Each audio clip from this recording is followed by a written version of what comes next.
Hello everybody, welcome back to Art Talks. Today I'm going to be separating the episode into two parts. The first part is going to be about just an update on the pictures, the Alice in Wonderland and the surfing one. And then the second part is going to be about me, just how I got here into making pictures, what I was doing before then, and talking about a lot about perfectionism, sketchbooking, and art block, especially in this episode where I delve back into sort of my history and how I learned to get out of those things and to realize that for the most part, art is a very mental battle and the effects that it can have on our pictures. So I guess we'll jump right into the progress for these ones. I'm probably not going to spend too long working on it. So this is where I think you guys saw the last picture, and here is the most updated one. As you can see, I've changed quite a bit, but at the same time I haven't changed that much. I think if we look at the figure in general, we've changed a lot of the design elements here. The foot here definitely changed. A lot of this, the way that this is lit has changed a lot, and especially the background, the water lilies and the water down here has changed a lot. And I sort of want to talk about this experience so far, just to document the live update as it's happening. So something I noticed about this picture is that the areas of detail are kind of empty, right? So this is pretty much all one value. This is pretty much all one value. And what I got ahead and tried to do is I tried to emphasize the different value structures within here. Obviously, there are still lots of proportional errors that I could fix, but in general, I think the composition and what I want to get across is being transmitted here, right? So even though this area is very, very rough, right? If we look, a lot of it is very rough. None of it is masked in, even though I know a lot of people tell me to do masks, but I don't do masks because I'm not very comfortable with it and I don't really know how to use it. The general purpose of this is actually present, right? So we have a rock here maybe that is illuminating the bottom of this. And then I've also introduced another light source, right? As before, it wasn't there, and now it's here. So as I'm working on the picture, I'm beginning to understand what the picture needs and doesn't need. Another good example would be the amount of detail, right? Back in this, and how big is this village in the back here, like her hometown or the place that she resides in.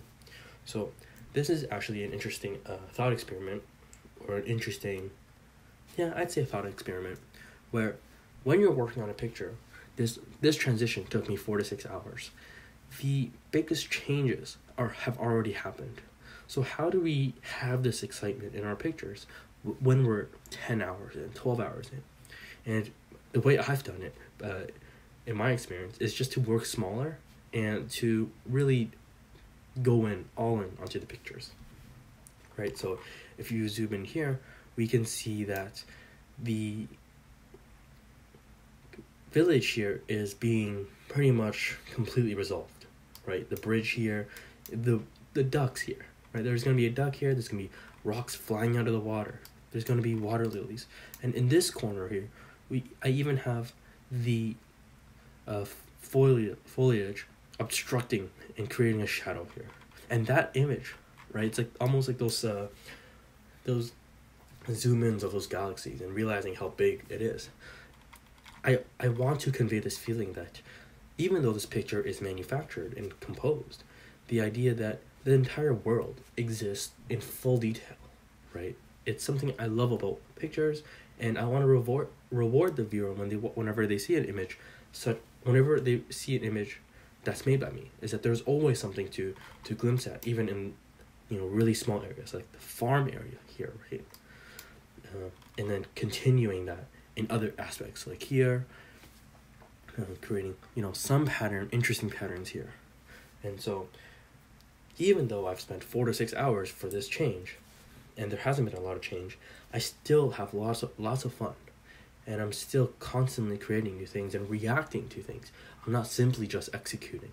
I'm really trying to invest a lot of my thinking into how this place actually feels and smells, and what the temperature, I think those are really all important, if not for the audience, for you when you're making the picture, and to be with the image, and to be frustrated with the image, and to live with the image. I've also made some other adjustments here, like this dark tree, turning it backwards into a higher contrast to introduce more contrast. That's just something I didn't like about the picture, that the foreground was so dark, and so I tried to add more contrast. So that's it for this part.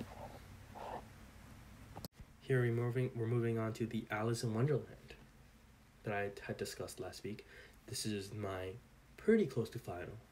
So pretty much for this class, I can't finish all of the work that I'm doing because I bit off way more than I could chew. I also still only do a few things, but I did way more than that because I thought I could. Turns out life is much more difficult and non-linear than I had expected, and so here we are. And I'm still going to continue it because I'm still committed to finalizing these designs and giving it proper keyframes that it deserves. I'm really against this idea of leaving things half-assed and submitting myself to abstract pseudo deadlines that don't really mean anything, right, other than a grade that no one really cares about after class.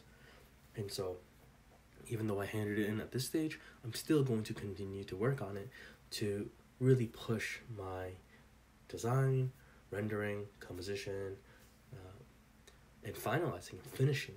That is a fundamental as well. And so here we have the Alice and the Cheshire Cat. I've also included a smaller cel-shaded version just to show scale. Here we have the centipede and the soldier. This is probably the most incomplete one. The way I did this is I pretty much just done a grayscale image like you guys saw last time, and then I just added a color layer and room light, and that was it. Right? Pretty simple. Although I'm not completely satisfied, I know exactly what I need to do in order to complete this image. And the last one we have the principal and the insane children, right? So they're not great, but I think they're there, and I think they're a good step for me to continue finalizing it and put in a portfolio and be proud of the image years later, right? I think that is the most important thing, is to finish it as best as you can, and to not finish it as best as you can because of some abstract deadline is just a missed opportunity. And and if I don't put in a portfolio, then what's the point of even doing this, right? Like, really, what is the point of doing this if I'm not going to put in a portfolio? So I might as well just give it all, lose a few marks, and that'd be it. And this is the last part, the keyframe. So I think here it's pretty, it's getting there. I'd say 70% done. There's a lot of things I should still do, like, what is she sitting on, or to add a little bit of a vignette on the bottom, or to establish some of the details and mask some of the things here to get a very nice edge, to separate some of the color spaces in here and the reds and things like that.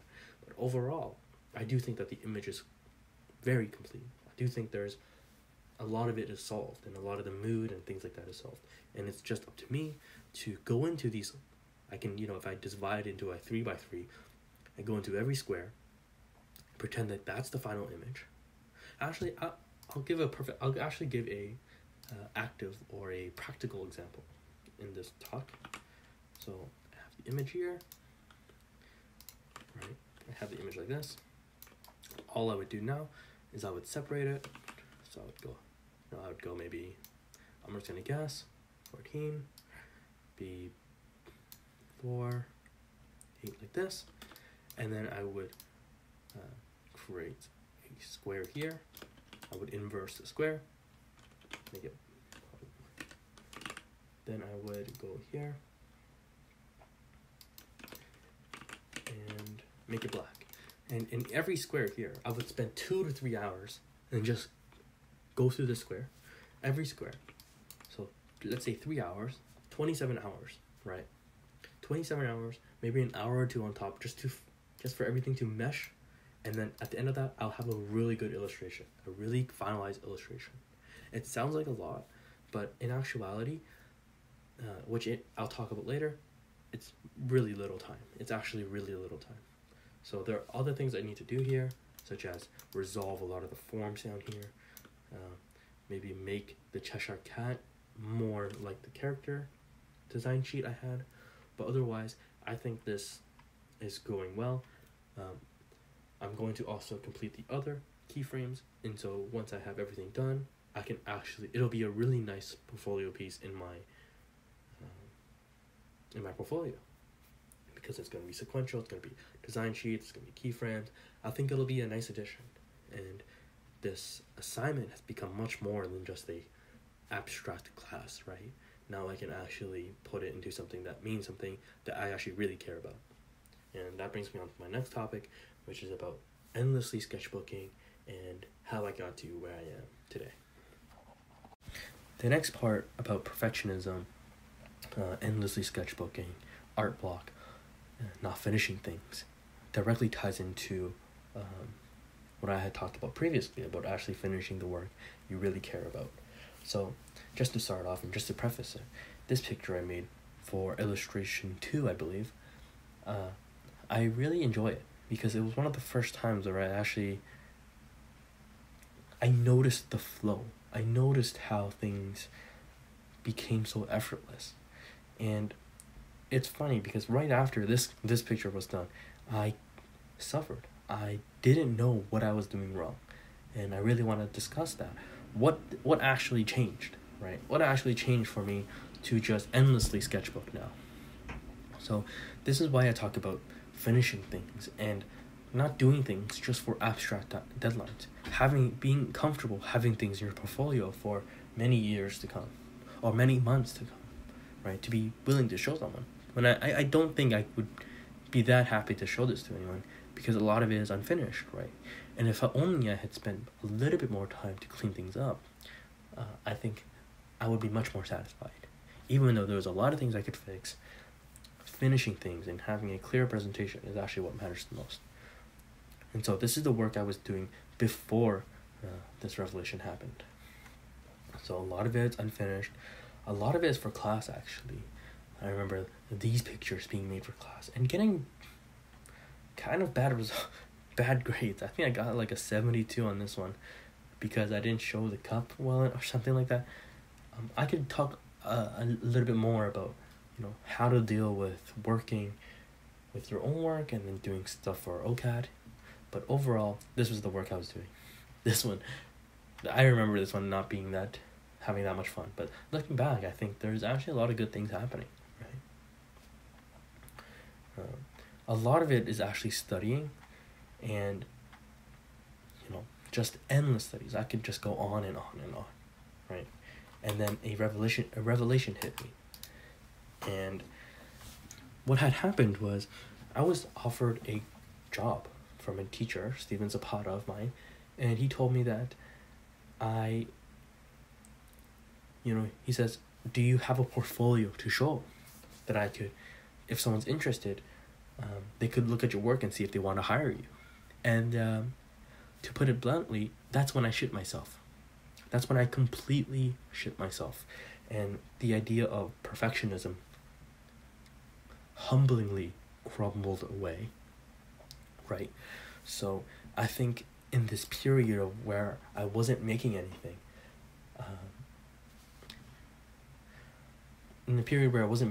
I was really focused on sketchbooking, on getting as good as I could, on, what is the best way to do things, and I didn't have anything to show for it, right? So this picture was the only picture I made in a long break because I had got lost in perfectionism. And the interesting about perfectionism is that even though I spent tons and tons of hours working on this thing, I still see errors. But at the same time, I still recognize that this is probably one of my favorite pieces, right? Because of my feelings when I was making the picture and the trajectory it set me towards. But if you look at a lot of these pictures here, I actually reused this one. If you look at a lot of pictures here, they're not done, right? Because I was so focused on perfectionism, what made something good, what made something bad, I couldn't get anything done. And that's why I bring up so many times the fact that the most important thing is that you actually make the picture and you don't worry a lot about, does it look beautiful or anything like that. Another thing I wanted to talk about in this episode is the idea of sketchbooking and its purpose in sketchbooking. I think that sketchbooking provides a really intimate look into your own life, into the way you interface with the art career and the art path, I should say. I think that when we sketchbook, I think the most important thing when we sketchbook is to enjoy the practice, to do things your own way, and to notice just how seemingly things flow out, right? Because that, if we think about the pictures that our favorite artists make, they don't,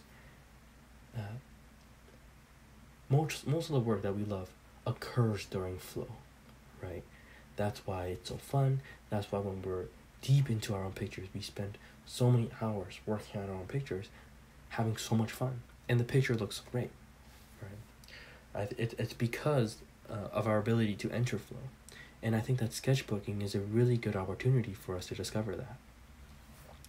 These 3 pictures down here are some of the reasons why I really try to practice flow. Not because of actually the quality, but because when I was making these pictures, I realized something, that the quality of the work and my frustrations weren't one-to-one, right? And we often see this when we're sketchbooking, where, we're in class and we're sketchbooking, and things look much better than expected, right? So what does that say about our feelings, right? So I also have here included a more sketchbooky type of stuff I do in my sketchbook, on my digital sketchbook.